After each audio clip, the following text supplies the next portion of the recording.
ইফালে বঙাইগাঁৱত উপস্থিত হৈছে মুখ্যমন্ত্ৰী হিমন্ত বিশ্ব শৰ্মা উদ্যমিতাৰ পুঁজি প্ৰদান অনুষ্ঠানৰ পোনপটীয়া সম্প্ৰচাৰলৈ লৈ গৈছো। ভাল কৰি ব্যৱহাৰ কৰে তেওঁলোকক দ্বিতীয় পৰ্যায়ত আমি 25,000 টকাকৈ আমি আগবঢ়াম। কিমান কৰি দিম দ্বিতীয় পৰ্যায়ত? কিমান কৰি দিম? 25,000। 25,000 টকাটো যেতিয়া ভাল কৰি আপোনালোকে খৰচ কৰিব, তৃতীয় পৰ্যায়ত আমি আপোনালোকক 50,000 টকাকৈ আপোনালোকৰ একাউণ্টত আমি জমা দিম। হাত চাপৰি মাৰা নাই যে নালাগে নেকি? তাৰমানে পইচাটো কাক কাক নালাগে? হাত ডাঙক। কাক কাক পিছফালে নালাগে নেকি? লাগিব নে নালাগে? লাগে যদি কিয় হাত চাপৰি মাৰা নাই? চবেই ডাঙৰ কৰি এটা হাত চাপৰি মাৰক। এতিয়াহে মই গম পাইছো লাগে বুলি। মই অলপ মনতে ভাবিলো ফণীদাই শিকাই দিছে নেকি নালাগে বুলি কবৰ কাৰণে। ফণীদা নালাগে বুলি কব দিছে নেকি? নে কি লাগিব নে নালাগে? যদি লাগিব তেতিয়াহ'লে আমি টকা কেইটাৰ অপব্যৱহাৰ আমি নকৰো। আমি 10,000ৰ পৰা 25,000লৈকে প্ৰমোচন পাম আৰু 25,000ৰ পৰা আমি 50,000লৈ প্ৰমোচন পাম আৰু তেতিয়া আমি সহজে লাখপতি বাইদেউ হ'ব পাৰিম। কাৰ কাৰ লাখপতি বাইদেউ হ'ব ইচ্ছা আছে? চবৰে ইচ্ছা আছে? বাইদেউসকলৰ আছে নে নাই? আছে। যাৰ যাৰ লাখপতি বাইদেউ হ'ব ইচ্ছা আছে সকলোৱে এই আঁচনিখনৰ দ্বিতীয় কিস্তিৰ বাবে আমি প্ৰচেষ্টা কৰিব লাগিব। অহা বছৰ আমি যেতিয়া ইয়াত আহিম এই ভিৰ কমিব নালাগে, যাতে কোনেও বাদ পৰি নাযায়। সকলোৱে 25,000 টকালৈকে আগবাঢ়ি যাব পাৰে আৰু 25,000 টকালৈকে আগবাঢ়ি যোৱাৰ পিছত আমি ভৱিষ্যতে 50,000 টকালৈও আমি আগবাঢ়ি যাব পাৰিম। শ্ৰদ্ধাৰ ৰাইজ, আমাৰ চৰকাৰ যেতিয়াৰ পৰা অসমত আহিলে অসমত মহিলাসকলৰ মাজত এটা নতুন আত্মবিশ্বাসৰ পৰিৱেশ নিৰ্মাণ কৰিবৰ বাবে আমি প্ৰচেষ্টা কৰিছো। যোৱা 4.5 বছৰত আমি ছোৱালীয়ে হওক, মহিলাই হওক, মাতৃয়ে হওক বা আমাৰ আইতাসকলে হওক, সকলোৱে যাতে এখন সুন্দৰ অসমত বাস কৰিব পাৰে তাৰ বাবে আমি প্ৰচেষ্টা চলাইছিলো।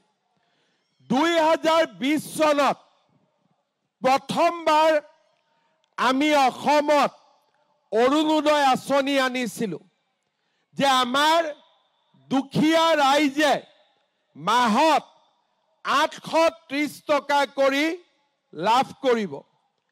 কংগ্ৰেছে কৈছিলে যে ইলেকশ্যন হ'ব আঁচনি বন্ধ হৈ যাব, কেনেকে দিব প্ৰত্যেককে। কিন্তু আমি অৰুণোদয় বন্ধ নকৰিলো। 830 টকাৰ পৰা 1000 হ'ল, 1000ৰ পৰা 1250 টকালৈকে ই আগবাঢ়ি গ'ল। প্ৰথমতে 18 লাখ মহিলাই অৰুণোদয় পাইছিলে। আজি 40 লাখ মহিলাই অৰুণোদয় আঁচনি লাভ কৰে। 1250 টকা কৰি মাহত লাভ কৰে। এইবাৰ আমি ঠিক কৰিছো যে অৰুণোদয় লগতে গেছৰ চিলিণ্ডাৰ কিনিলে আমি অৰুণোদয় পৰিয়ালক 250 টকা কৰি বেংকত আমি আৰু সোমাই দিম।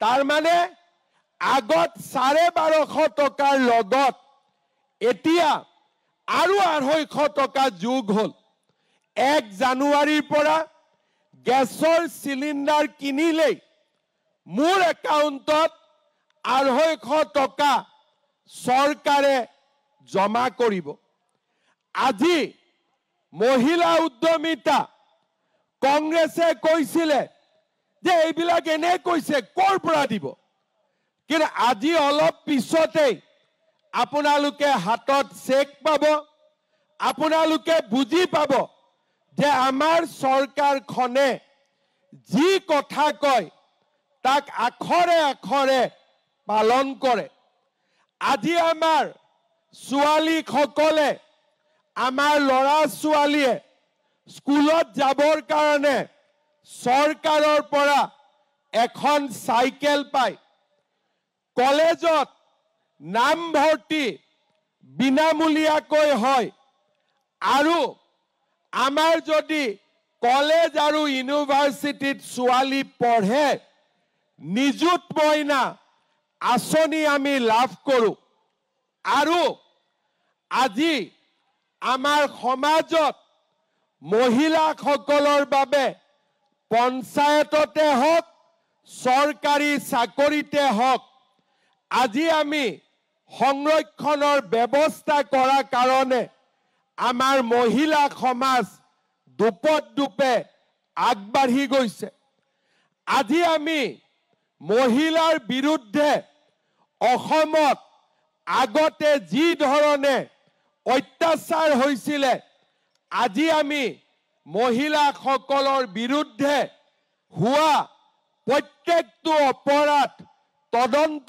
কৰাৰ কাৰণে অসমত মহিলাৰ ওপৰত যি অত্যাচাৰ সি আজি ক্ৰমাগতভাৱে কমি গৈ আছে আগতে আমাৰ ছোৱালীসকলক 12 বছৰ 13 বছৰ বয়সত বিয়া কৰাই দিয়া হৈছিলে বিশেষকৈ আমাৰ নামনি অসমত আজি আমি ছোৱালীসকলে উপযুক্ত বয়স নহলে যাতে বিয়াত বহিব নোৱাৰে তাৰ কাৰণে আমি চাইল্ড মেৰেজৰ